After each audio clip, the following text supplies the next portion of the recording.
peut-être vu le billet de Marie-Ève Doyon la semaine passée, où ce que là, on est rendu qu'on attribue des plans secrets à M. Legault, qui sera un souverainiste machiavélique.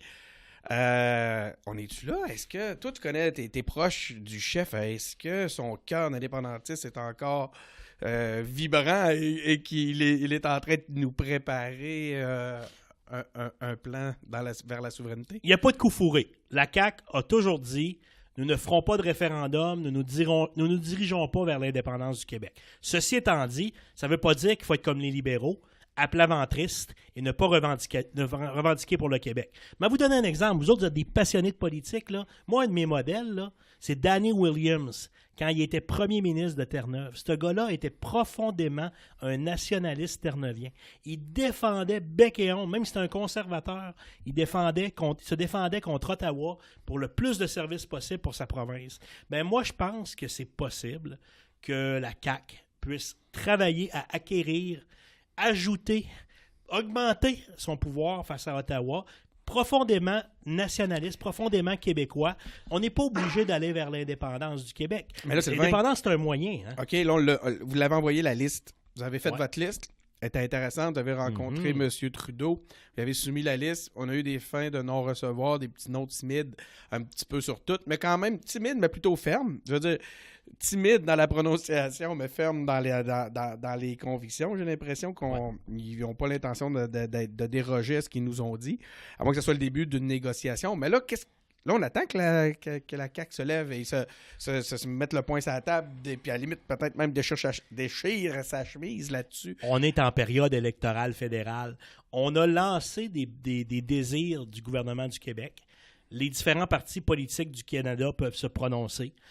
On ne sait pas ce qui va arriver aux élections fédérales. Bien malin qui peut prétendre ce qui arrivera. C'est chaud, là. Entre les conservateurs et les libéraux, c'est chaud. On a vu que Andrew Scheer a déjà démontré de l'ouverture à certaines de lutte au Québec de nos propositions. Ne sera pas simple. Ne sera pas simple. Elle est loin d'être gagnée. Il ne faut pas penser que les partis qu'on pensait morts sont morts. Il n'y a rien qui est terminé. Donc, ce que tu es en train de me dire, c'est que cette complexité politique-là, ce paysage politique-là, serait un portrait un tableau qui ferait que les libéraux seraient peut-être un peu plus ouverts à ce qu'on a demandé. En fait, ma question, elle est simple, là, c'est il va être où votre rapport de force? On n'a pas encore vu réagir M. Legault à tous ces noms-là. Moi, je suis plutôt inquiet, honnêtement, je vais te l'avouer. J'ai l'impression trop souvent que la CAQ se prononce sur quelque chose et recule le lendemain.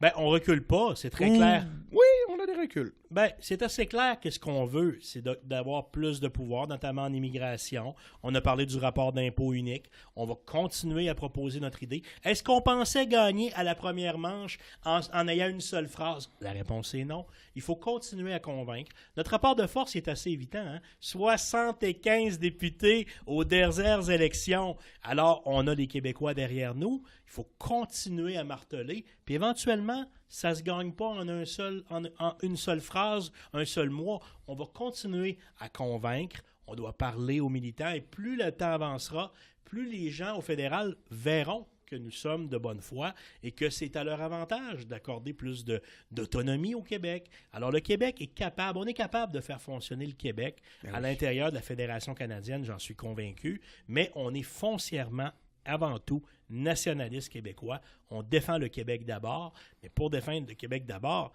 il faut se créer ce rapport de force-là et être capable de revendiquer. Mais je suis d'accord, mais c'est un peu ça qui était la question. Puis écoute, je ne demanderai pas on ne restera pas là-dessus tout le long, mais ça ne sera pas facile de créer ce rapport de force-là parce que la réalité est que les leviers sont peu nombreux.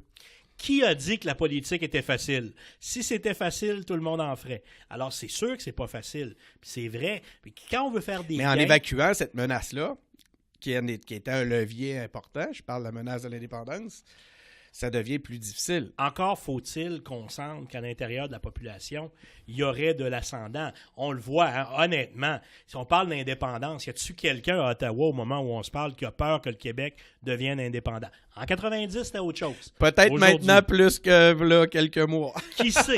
Qui sait? Une idée politique n'est jamais terminée. Puis une idée politique est toujours légitime quand elle est supportée fortement par la population. C'est comme un Godzilla, ça peut se réveiller n'importe quand. J'en suis d'accord avec toi, mais pour ta première question, parce qu'il faut revenir au principe de base, tu demandais, est-ce que la CAQ va réaliser l'indépendance? La question, c'est non. Ce n'est pas dans notre programme.